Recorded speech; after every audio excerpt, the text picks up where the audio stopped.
আজ আমি তোমাদের পটল বাটা করেছিলাম সেটাই শেয়ার করতে চলে আসলাম। প্রথমে পটলগুলোকে সেদ্ধ করে নিয়েছি, তোমরা ভাতেও চাইলে সেদ্ধ দিতে পারো, আমি ওইভাবে জলে সেদ্ধ করে নিয়েছি। তারপর শুকনো খোলায় কালো জিরেটাকে ভালো করে ভেজে নিতে হবে।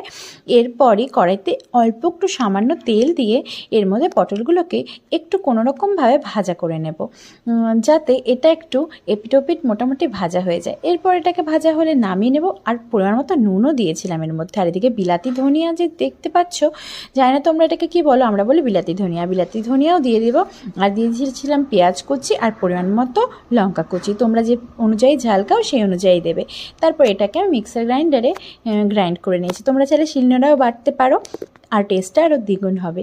এটা কিন্তু গরম ভাতের সাথে খেতে জাস্ট অসাধারণ লাগে। আমার তো পটল বাটা বলো আর যে কোনো বাটা বলো, আমি অনায়াসে এক থাল ভাত এই বাটা দিয়েই খেয়ে নিতে পারবো। তোমাদের কেমন লাগলো অবশ্যই জানাও, ভালো লাগলে লাইক করে দিও, যারা নতুন দেখছো সাবস্ক্রাইব করতে একদম ভুলো না। দেখো।